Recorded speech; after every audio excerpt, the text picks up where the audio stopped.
I am so happy to have invited Nancie King Mertz to return for a second visit with our New Orleans drawing group by popular request.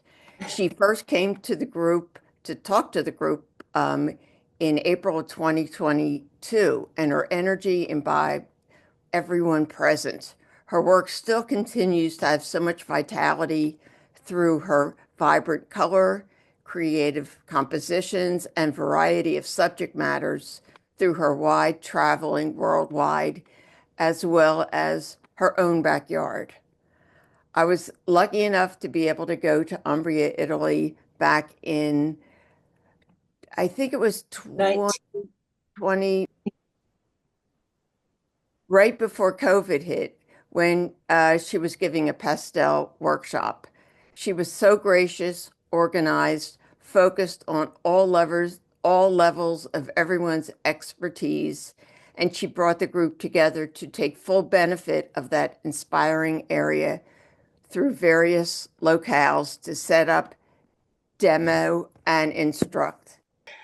Well, there are so many familiar faces on the screen, so many people that I've taught at La Ramita 3 times, and so many people are here tonight that shared our time together at La Ramita and have become fast friends and people I rely on and enjoy being with. So it's great to see people here tonight. And I'm sorry what I sent tonight has had to be recorded, and bless Leon's heart. He worked so hard to merge my two different parts together. I didn't know if I could participate tonight because my husband's very ill. We're in Houston right now at MD Anderson, seeking help for him. And so I just wanted to make sure I could participate tonight. So I sent Leon the video and audio, and magically he, I think, pulled it together. So we'll see. Thank you, Leon. Hi, everyone. Sandra, thank you so much for asking me to participate in this way.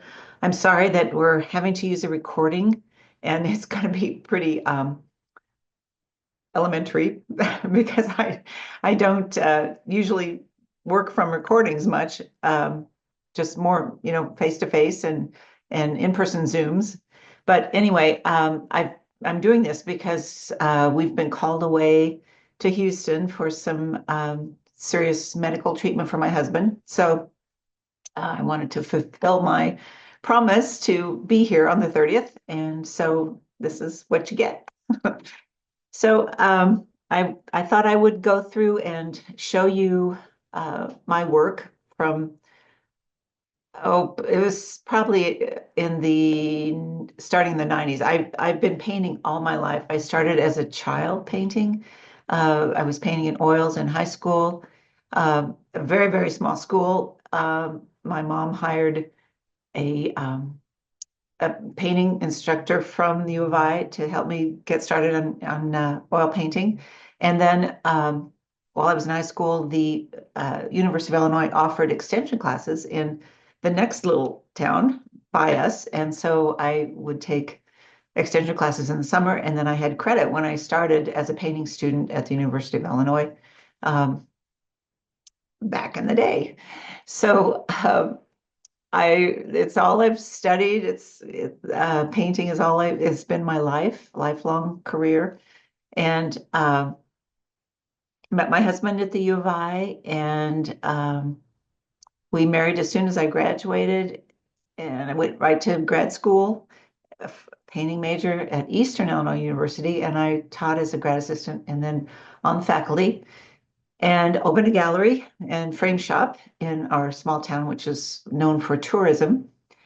And then in 87, my husband went back to school, got his master's in accounting, and we went to Chicago to start a new life there. So I moved my frame shop to Chicago and built a business there. And he worked as a consultant until 2000 when he kind of burned out.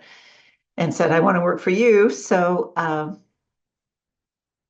we struggled for a little while. We thought that, that my website and the internet would be the answer, and he was doing prints and cards of my work, but we didn't really have a retail outlet. So in 2003, we opened a gallery and frame shop in Chicago and opened 7 days a week.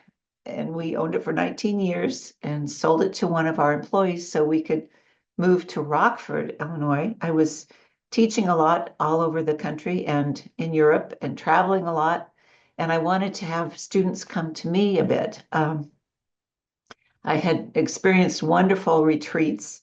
Sandra went with us one time to Italy, to La Romita, and I just loved that model where we would paint all day, talk about our work, have meals together, go to bed, get up, and start all over again. I just thought that was so much fun. So that's kind of what we've crafted here in our home in Rockford. So we can sleep 8 students, and often I'll have workshops for 12 because the local people will participate. But we have so much fun. It's really great. So I have a little video at the end just kind of showing our setup, layout, so forth. And there's information on my website. So my website is Nancie with an IE, kingmertz.com. So check it out. Please sign up for my newsletter. You get information about workshops and new work as I post it, and just news.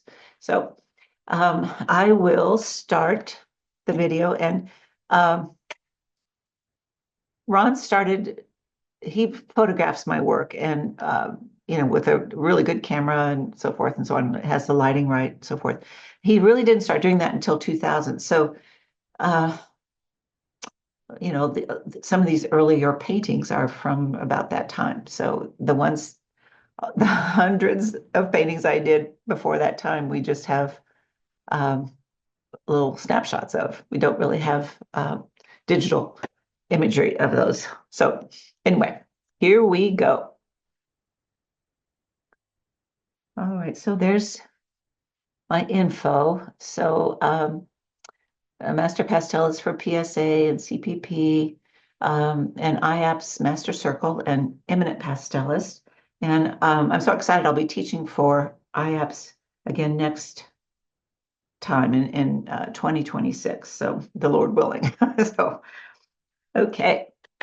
So this is, these oils are large. This is 4 foot by 3 foot oil of a little girl that was playing in the light and shadows in France.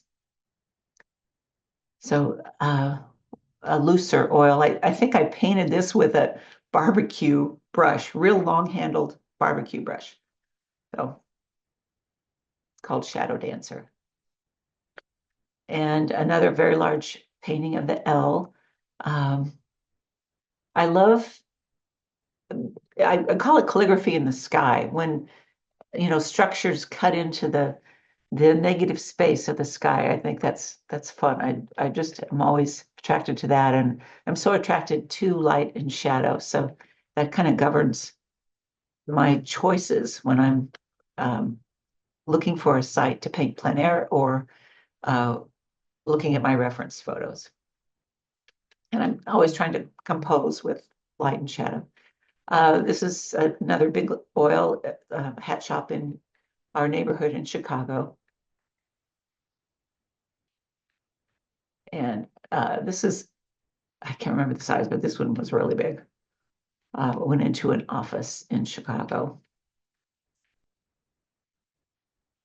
And I just thought this was a fun piece, people waiting for the bus. And this was kind of our neighborhood, Lincoln Park in Chicago, when we lived there for 34 years. So you can see downtown in the distance. And I've never taken a pastel workshop, but I've taken some oil workshops, because oil, I struggle with it, even though it's the medium I started with. I get too tight with it sometimes.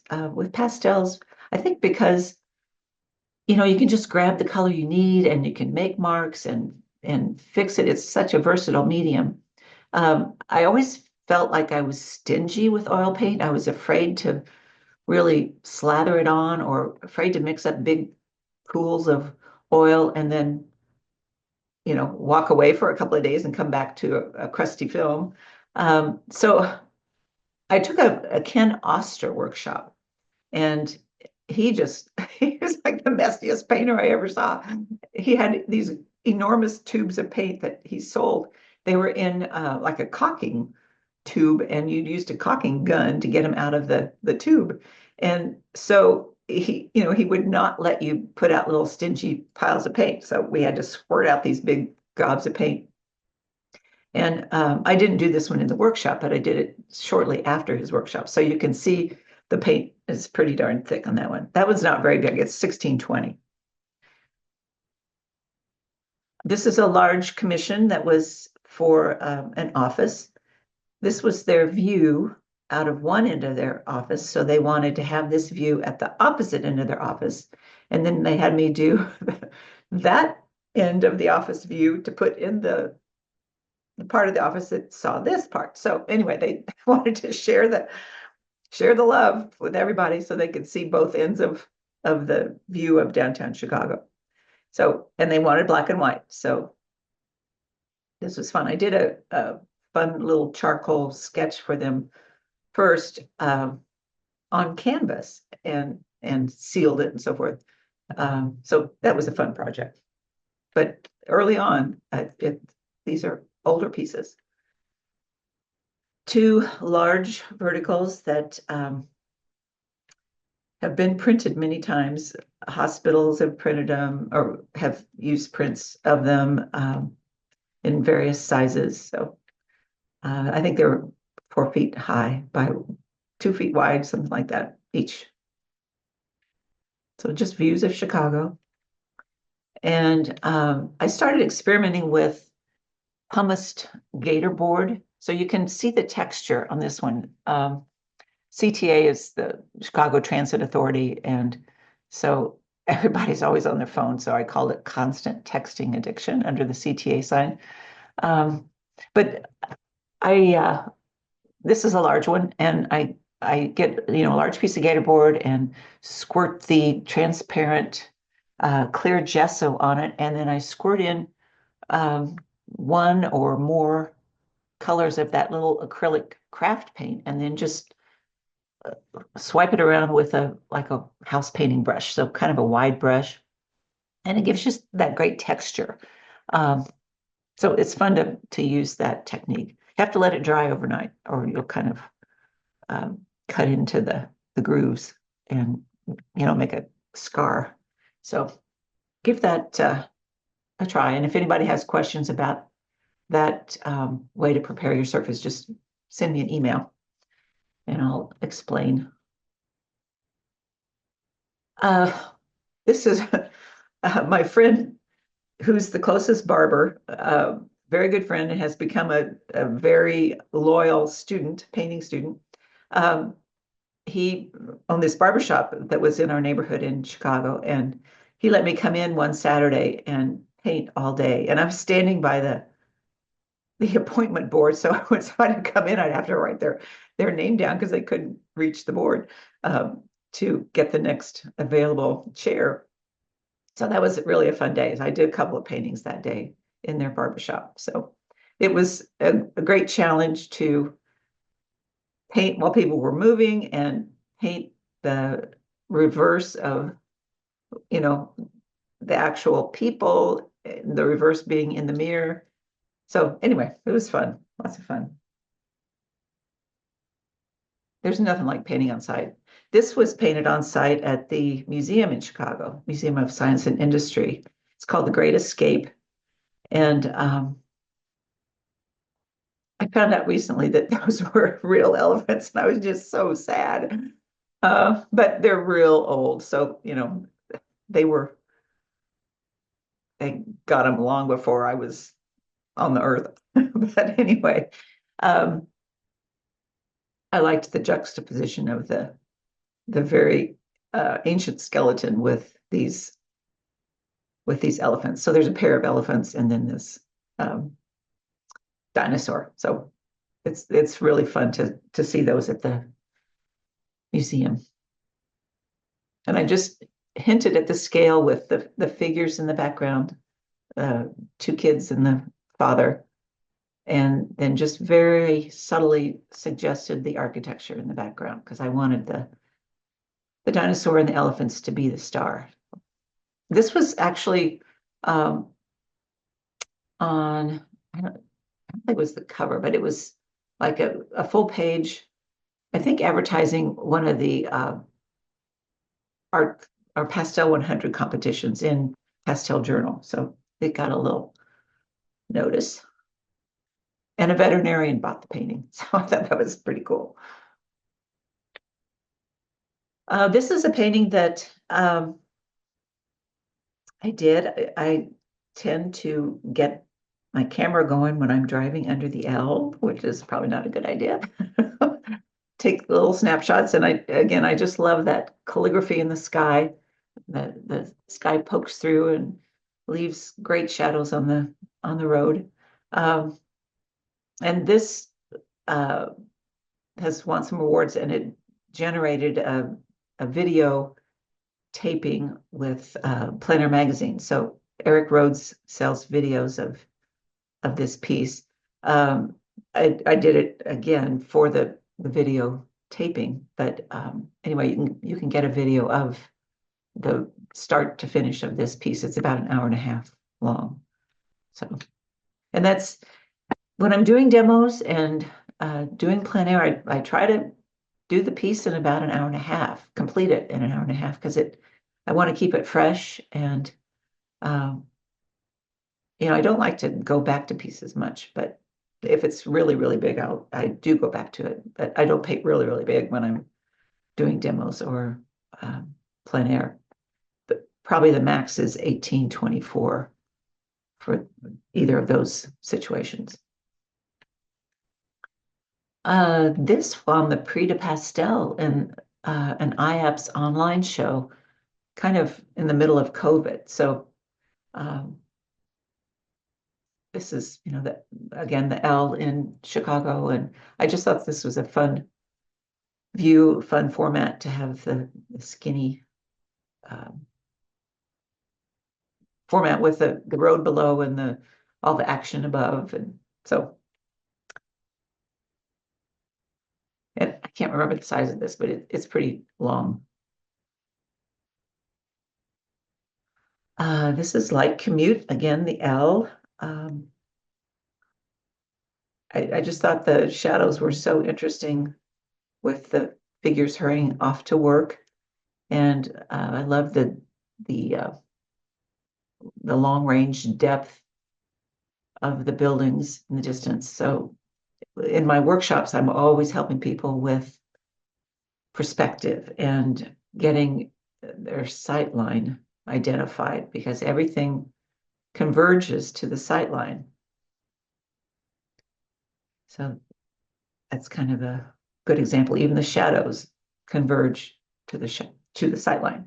So keep that in mind when you're doing something that involves perspective. And really, any man-made structure involves perspective to some degree. So don't forget that. Piece of Cuba. I've been so lucky to be able to travel all over the world to paint. And it's, I've always kind of done it on the cheap, and I always paint a lot from the travels so I can sell enough to be able to travel again. That was kind of my model. I think people thought I had, money falling out of my pockets because I was traveling so much, but no, I worked really hard and sold enough to fund the next trip. And then I was able to fund the trip for my husband too, to go with me. Once he quit being a consultant and started having more fun, he could travel with me. So this is Cuba. I went with, he did not go with me on this trip. This was a Plein Air Magazine scheduled trip. We were like one of the very first groups that they allowed into Cuba. as not really a mission, but a educational exchange trip. So we took art supplies for them because they have nothing. Like the oil painters use gasoline as their medium to dissolve the oil paint. So we just took a bunch of art supplies and they, let us come. There were 100 of us, 3 bus loads, went around Cuba to paint, mostly Havana. And it's a week-long trip. It was great, really great. Another Cuban piece. This is a very large pastel that I did once we were home. And again, it's on gator board that I gessoed. So I love to paint stairs. I just think they're pretty interesting. And I can't remember if I did this plein air there or not. I don't know, but their big thing are these wonderful cars that they hatch back together, and you always see a bunch of guys around a car with the hood up and their butts in the air working on the engine. They use a lot of Bondo and duct tape and super glue, and so it's a fun experience. Our tour guide said that they have wonderful education provided, wonderful healthcare provided, but they don't know where they're going to get their next meal. So that's kind of sad, very sad. This is a plein air demo I did for a class that I taught here in Rockford. We're just down the hill or up the hill from Sinisippi Park and Gardens and Nicholas Conservatory.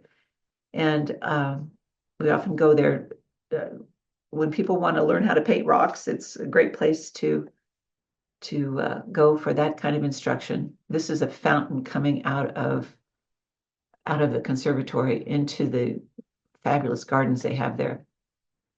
And they were having a special exhibit with glass pieces inside the conservatory, beautiful sculpted like irises and tulips that would slowly open and close. They were shipped from Australia, and the staff at the conservatory put them together.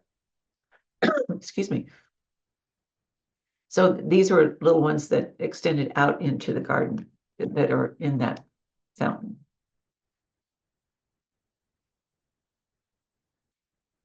This is another demo of a Rockford home that's just a block from us.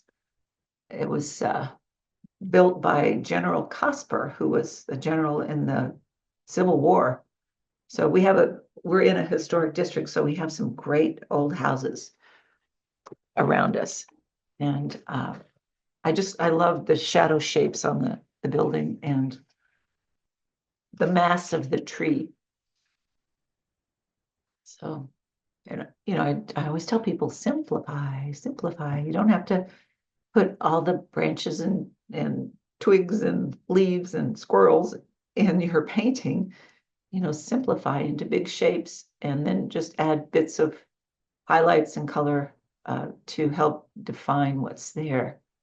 And the light was so strong that I used that real strong apple green on the grass. So you can push the color too.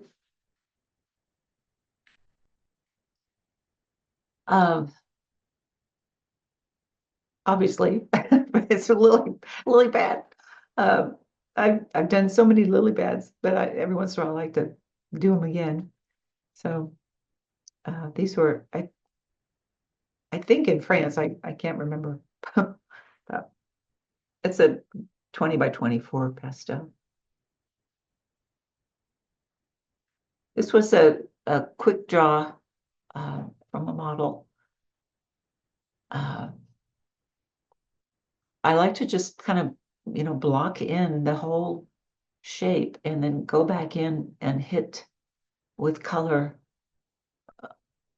little different values and color on top. So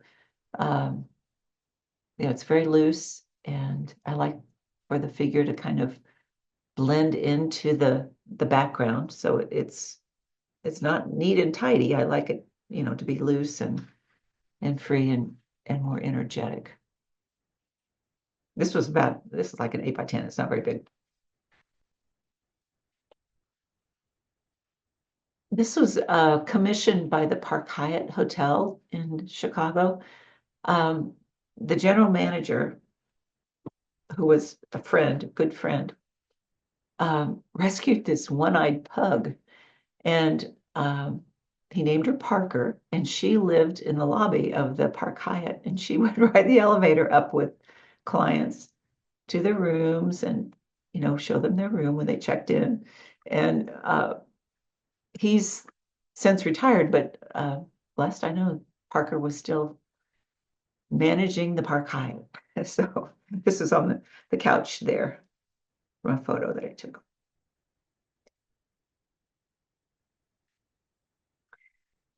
Last January, gosh, a year ago this time, a family from Venezuela was trying to get married so that they could more easily become citizens here. And everything in Chicago was moving at a snail's pace. So a neighbor who was helping them, former neighbor from Chicago, called and said, "We're coming out to Rockford because they can expedite all this paperwork." And she said, "They're going to get married, and can we come to your house instead of like going to McDonald's to get married?"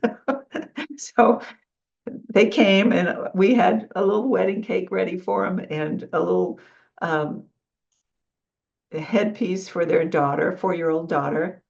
And it was just a wonderful experience. We couldn't communicate, and our neighbor had to use a transcriber on her phone so she could do the wedding vows with them. But it was just such a great experience. And as soon as they left, I did this portrait of her from a photo that I took. She was just a doll. When I opened the front door, she came running in and just wrapped her arms around my legs, and I'd never met her before. She was just adorable. So anyway, good memories with that piece. This was a demo I did of New York, 42nd Street. So just to explain, again, perspective and keeping things loose and just suggesting shapes and values and keeping kind of a very close palette. I don't usually pre-select my colors. I've done it a few times, but I might have done it for this because I just wanted to keep it, a tight change in hues.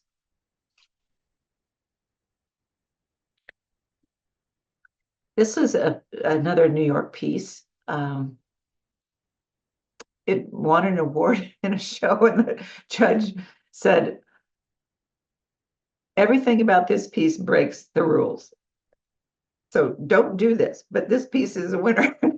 So, I've got the sign right in the middle and things going off the edge. It seems like this is cut out a little bit up at the top. There's a truck up there there's a little bit more of the truck that you can see. But I still have this piece, and I do love it. So if it's gone someday, I'll be sad. But it was fun to do. Another New York piece, Harlem Haze.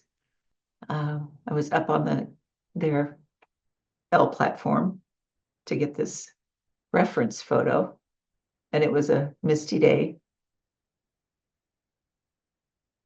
So I like to, when I do a street scene or a river scene, it's fun to make one side cooler and one side warmer.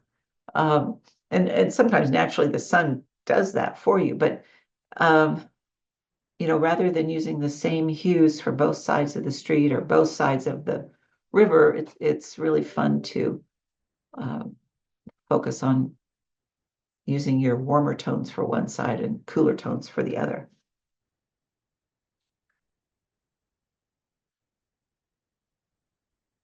This is Hell's Kitchen in New York. I was in a cab when I took this photo. And I just loved the grittiness. And it's kind of scary. Albert Handel gave this a really nice award at the IAPS show the year he was a judge. And he kept saying, "That's my old neighborhood." So he was quite the New Yorker before he went out west, and you can still hear all the New York in his voice. This was a plein air painting I did in oil in New York several years ago in Central Park. This is actually, we just sold a big print of it for a TV show that's called Dark Matters, which will start filming in February. So if you happen to, I don't know what streaming channel it'll be on, but if you happen to see that show, you'll see some of my work in that show. When we had the gallery in Chicago, the set designers would come in and take a bunch of pieces on rental, which was terrific. It was a great revenue stream. And our gallery just had my work. So I just had to sign one release, and it, you know, covered all the paintings they wanted to take. Whereas if they went to other galleries that represented a lot of artists, each artist would have to sign a release to have their work rented or shown on camera. So I think that's why we were especially busy with the rental market, because it was so much easier for the set designers. So this is a huge pastel I did in honor of my dad. So this piece I'll never let go. It's in our dining room, and it's called The Provider. He and my uncle and grandfather each had grain elevators in a row on the Pennsylvania Railroad in central Illinois. And we would go on Saturdays to help him at work. We would, you know, climb on the ladders and run around the elevator and so forth. But this is where they collected grain from the farmers. And this is not actually his elevator. This was from a couple of different photos that I took traveling through the country, and just combined them to get this image. But I painted it on a big sheet of UArt. I buy UArt by the roll, and I deckled the edge, and I mounted the paper on a piece of gator board with archival film. And then I mounted that on top of a bigger board, and I covered the bigger board in the back with painter's tape. So I did the painting, and just before I framed it, I pulled the painter's tape off to kept that backboard clean. So it's kind of fun to have the deckled edge. I've done that a few times with pieces.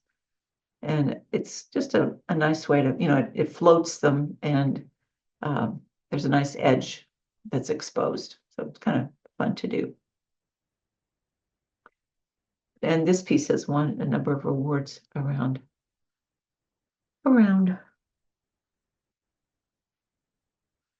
This was a commission. Again, you can see the gesso gator board. This was a very quick piece from their reference photo. So I don't usually work from other reference photos, and only will if it's a commission piece. So I think it's very important to only paint from your own reference. So it's called Hide and Seek, and it's not very big. I think it was 11, 14 maybe. This was a demo for a workshop I taught in southern Indiana. And this is an antique bridge that connects Illinois and Indiana at the very southern tip of both states. So it's called Bridge to Illinois. I think it's about 1216. But again, I love that structure. I love the negative space poking through. That just intrigues me for some reason. Here's a river piece. I was talking about painting one side warm and one side cool, and this is an example of that. This is a river in Iowa. You know, it would be easy to paint them the same hues, but it kind of mixes things up if you make one side cool and one side warm.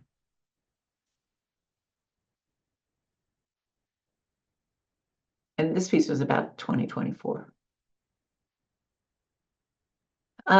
In 2019, I was contacted by the Art du Pastel en France, the French pastel group, asking me to be their guest of honor for 2020. And I was so excited, I was crying when I ran out to tell my husband. So we all know what happened in 2020. So that was canceled. And then they said, well, we'll do it in 21. Well, that was canceled still because of COVID. So finally in 2022, it happened. And it's one of the most memorable things of my career. My husband and I shared a house with their board. There were about 15 of us in this house. We had a blast. And it was in Giverny. So we lived in Giverny for 12 days. It was just amazing. And we'd go out painting and do demos, and we had an exhibition. I had a workshop there, and I speak about 3 words of French. So we got by. It was really fun and lots of laughs because we were trying to communicate. This is one of the paintings I did while we were there. And during the day, Giverny is jam-packed. And then at night, you could like shoot a cannon down the street because it's all day trippers that come out from Paris. It's just an hour from Paris. And, you know, everybody wants to see Monet's home and grounds. So the lines go way down the street unless you buy tickets in advance. So I thought, well, I'll buy tickets on Sunday morning. There won't be anybody there. So I got the first available tickets, which was, I think that was 9:30 Sunday morning. And at 9:30 on Sunday morning, I woke up because we'd overslept. Shook my husband, got him out of bed, said, we gotta go. So even though we could walk there, we saved a few minutes by driving there and parking. And so we go in the special door where they let people who already have tickets walk in. And it was like a conga line at 9:30 in the morning. And I looked over at my husband and he had his pajamas on. I said, really? And he said, well, you told me to hurry. So anyway, but we had brushed our teeth. That was good. So anyway, just some great stories from that experience in France.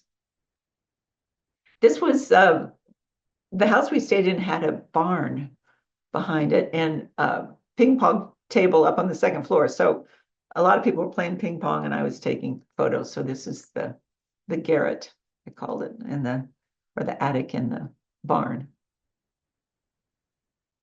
And more of Monet's. This was a demo I did prior to that trip.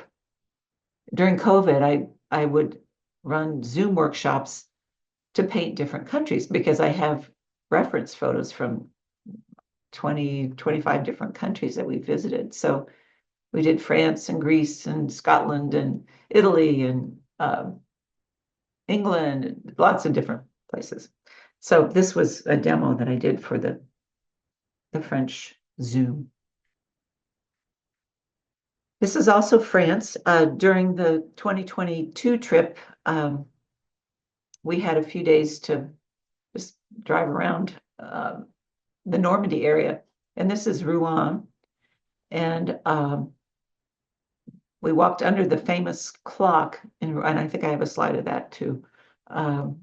And I turned and saw the light on this building. I don't know what this building is. I don't think it's a church, but anyway, I just loved the light that was hitting it because I love architecture and how the light cuts in and out and so forth when there's embellished architecture.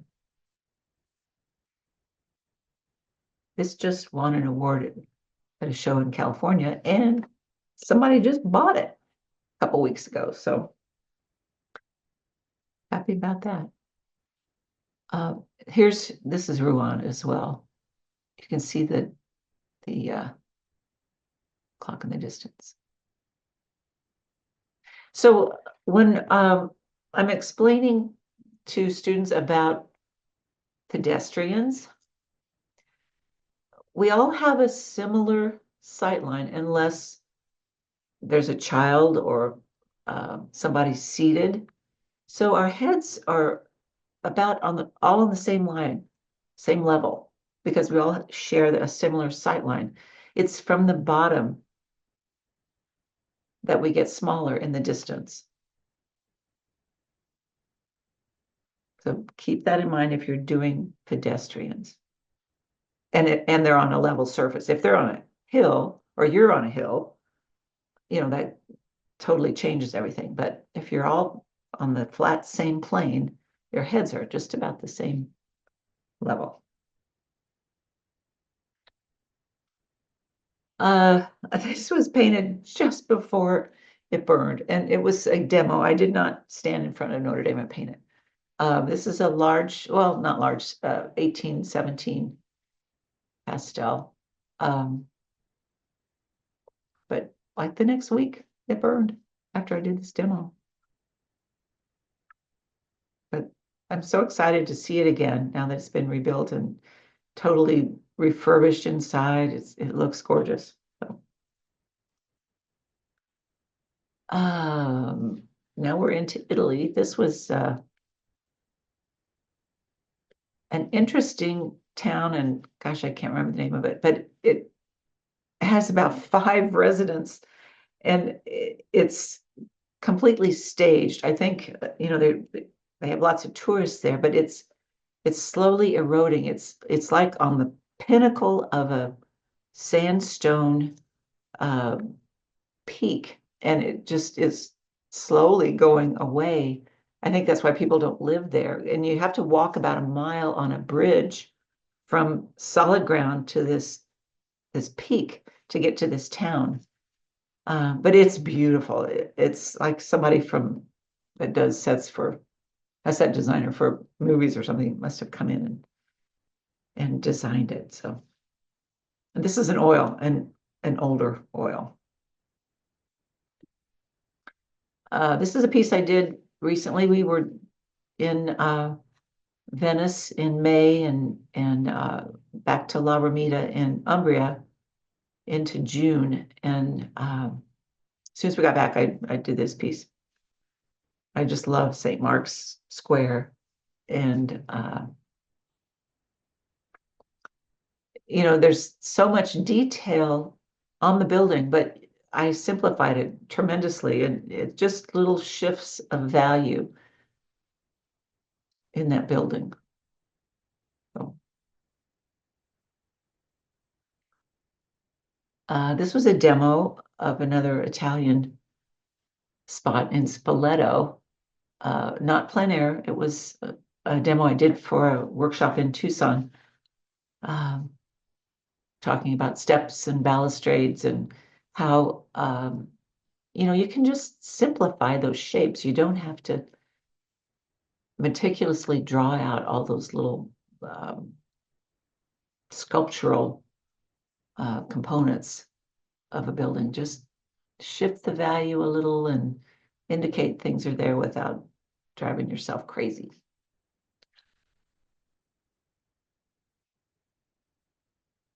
Another Italian demo. Again, I love the light and shadow that buildings create. So this was just to talk about shadow. This was a plein air piece I did at Trevi Fountain. If you've been to Trevi Fountain, it's packed with people and lots of police around because people do stupid things in Trevi Fountain. They're always hauling people out of the water and all that stuff. But they wouldn't let me set up my plein air gear, of course, but I could hold my pastel box on my lap, and it has a little easel in the lid. And so I was able to do this piece plein air.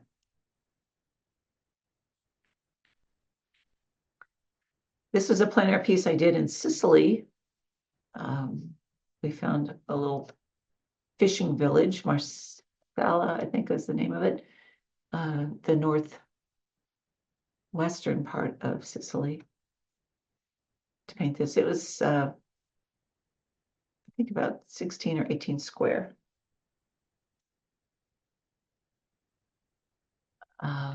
Again, Italy, this is the Vatican. Again, light and shadow, love that. And just suggestions with value shifts, not really intense drawing. Just I found I always work with soft pastels and finish with some hards to get just kind of clean up things. So and I always work dark to light. I save the lights for last.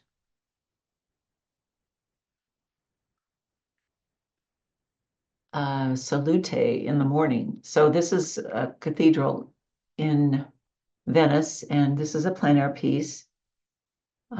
Again, it's all a white building, but with little shifts in value, you can define the shadows and the architecture. And, you know, all those figures are just little blobs of value. So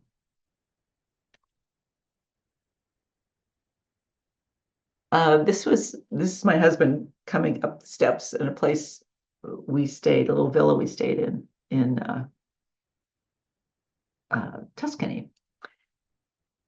And I loved how the steps shifted and changed and turned. And then I was painting the building and he came up the steps, and so I quickly put him in. So fun to have that of him. He always joked that I made him skinnier and gave him more hair. So c'est la vie. This is a plein air 1620 that I did in San Diego.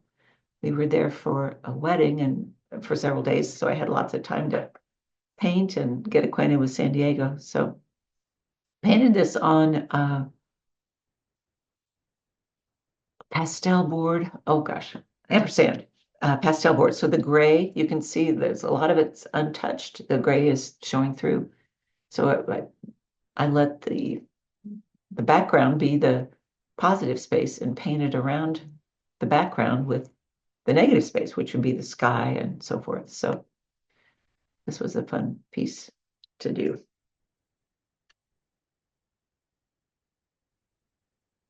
This was a demo I just did in Arkansas at a workshop there. And you can see it's on a piece of 1218 UArt, and you can see a lot of the UArt is poking through. I do like the color of UArt, that creamy off-white, almost to yellow.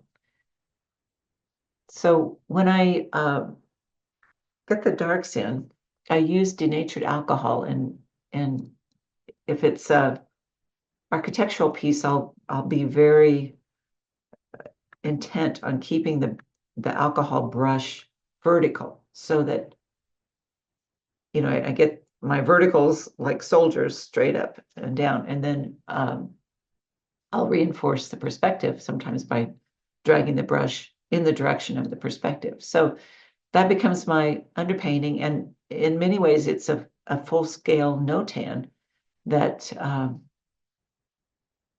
can put the mid-range values on top of that, and then I always save the lights for last. So yeah, this was I think an hour-long demo for the workshop. So it was very spontaneous and quick, and left a lot of the paper showing through. So here's our video of our home.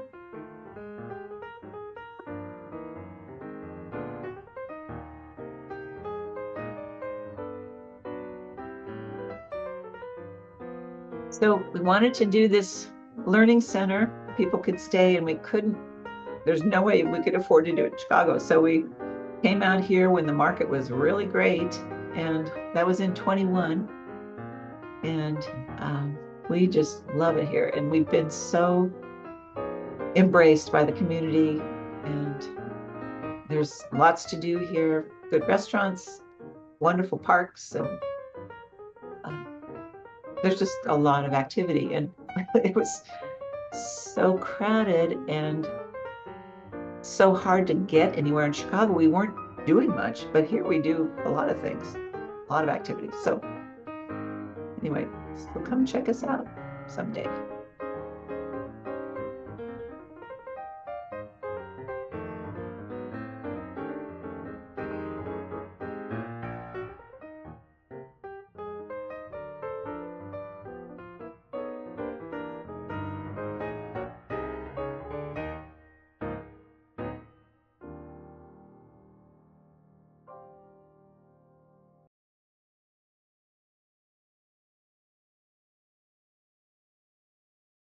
Architectural detail and accuracy.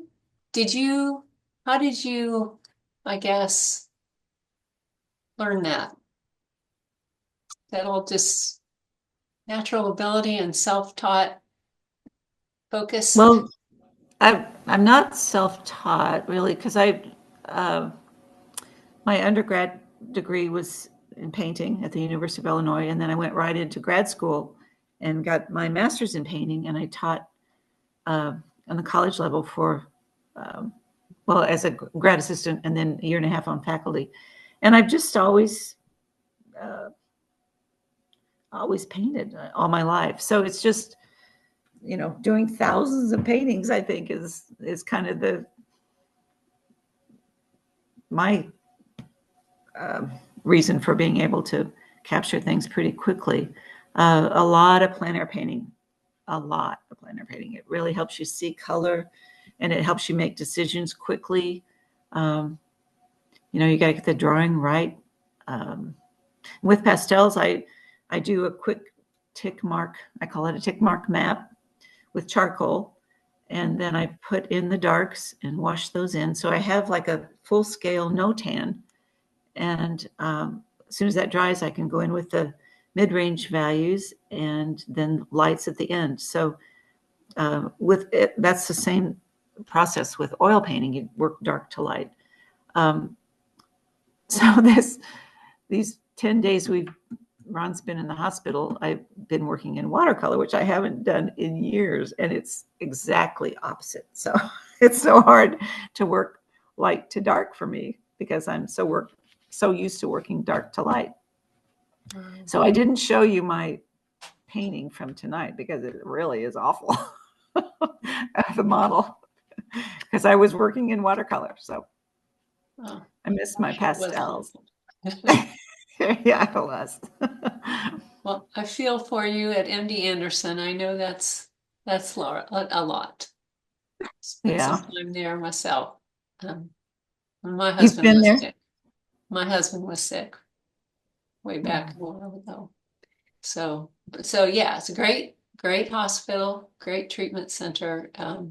But just it's a lot. And here you are up late at night. I really appreciate you hanging in there for us. Well, thank you. Thank you for asking me to be here. And I'd love to talk about the process like most of you do. Are there any other questions about the process? Or I have a question. How, Nancie? Karen, I can recognize your voice. Hi there.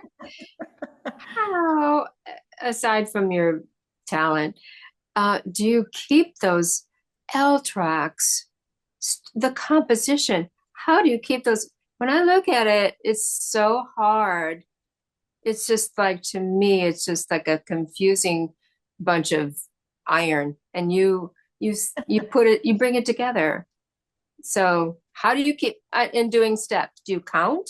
Do you count the steps? No. Well, I always say that, if a structural engineer looked at my L paintings, they'd be horrified because no way they would support a train. But I simplify, I eliminate a lot of detail. The key is to get the perspective correct. And, when I was at the University of Illinois, I had a full year of architectural drafting with the head of the architecture department, and he worked us hard. So that was invaluable. That would help. That would definitely help. Yeah. But, there's great started books on architecture or on perspective. So, if you're struggling with perspective, come take a workshop or get a book on perspective. And, even in simpler compositions, if the perspective is off, even the layperson can tell that. So that's a dead giveaway that the drawing's off. So yeah. Thank you. Thanks, sure. Nancie. And Nancie, you Yes, have variety in the subject matter, and how you tackle each work there is no cookie cutter kind of method at all with you. Each one is into its own with its own color scheme, they're all so unique. If you could just pick anything you wanted to draw, like you could put yourself somewhere else in the world, or what would it be? Because you have so much variety. Is there something you especially like? I do love architecture. I love to paint architecture. Because I think you can be more expressive with it. I love how it cuts into the sky, and then you can cut back into the buildings with the sky. You can show atmospheric perspective, and you have to pay close attention to linear perspective. So architecture is my first love, I think, to paint. Well, you've had your challenges with the L in Chicago, that's for sure. Oh my God. Yeah. And sometimes I've painted under the L and it's really loud. And you hope that, a bolt or something, a big piece of metal isn't going to come knocking on your head. When you're painting under the L, do lots of people stop and talk to you and want to know what you're doing and have you explain what you're doing? Yeah, that's a fun part of plein air painting, and I do like to talk to people. And I start, as I said, with the charcoal tick mark map, and then put the darks in, and then when I wash it in with alcohol, it becomes such a mess. People they groan and walk away because I totally screwed it up. But that makes it it kind of fixes the darks in place, and it makes it very easy to go over them with the mid-range values and then the lights on top. So it's fun to talk to people while I'm painting. So you only wash in the darks with the alcohol? Yeah, pretty Okay. much. Yeah. And why not the other two? Is that just too time consuming to wait for it to dry? No, it can get muddy. Okay. So you just want to wash in the darks. And denatured alcohol is the alcohol I use, which is 99% alcohol. It's actually a fuel. So it dries more quickly than any other wetting agent. So I have to smuggle it in a little container on the plane. I'm not supposed to take it on the plane, but I do. I guess you can't just go down to the local pharmacy and buy it, huh? Yeah, right. You can use rubbing alcohol. It just doesn't dry as quickly as denatured alcohol. Okay. So. And any other questions? I know it's late for everyone. It's late. Wow. And for Nancie and Ron, each day is long. This is especially long. Any other questions? Well, there were a few of us. Oh, is that a question coming on? Sure. Nancie, I first, I so respect and wish you all, as you know, smooth treatment of your husband. And Thank you. Gosh, you're very brave, and thank you for being such a good sport to come tonight. I am curious about how are you still doing oils, and how you see the kind of dialogue between pastel and what makes you choose the medium? You know, I haven't worked in oil in a few months. I haven't painted a lot in the last few months just because of doing all this doctoring stuff that we're doing. But it's really a similar process. You know, I'll use a smaller brush to do the tick mark map with oil, and then I put the darks in, and it's important to keep the darks fairly transparent. So you don't want to use heavy paint with oil with the darks, or heavy hand with pastel with the darks, because you want to keep them transparent. When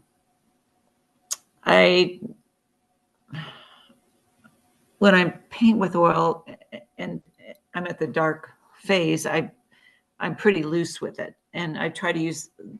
Sometimes I use a barbecue brush, so a long-handled brush with a wide surface, so that I keep the darks loose and transparent. So it's a very similar process, but I can draw. You know, I love holding the pastel sticks in my hand. I have much better control with holding the stick than I do with the brush. So, Well, there were a few of us from La Ramita that are here tonight. yes, no. So, Leon, we were going to give a toast to you and Ron. With our, I don't know, whoever has our La Ramita cup, Denise and Vitello and Susan Story are here, and we all have our cups to say to the best move forward, and for all the best treatment, and you're in the best place, and for a full, as close to full recovery. And we really admire both of you in your life and your struggle. Thank you so much. That means a lot. So yeah. we will all be following, and thank you so much, Nancie. And Ron, we love you, and we will talk later. Thanks again. Okay, I'll tell him that in the morning when I see him. So. Cheers to Ron. Thanks so much. Thank you, Nancie. Thank you, Nancie. You guys are Thank wonderful. you so Nancie. much, Oh, Nancie. this has been great. Thank you so You're much. wonderful. It was amazing. Thank you.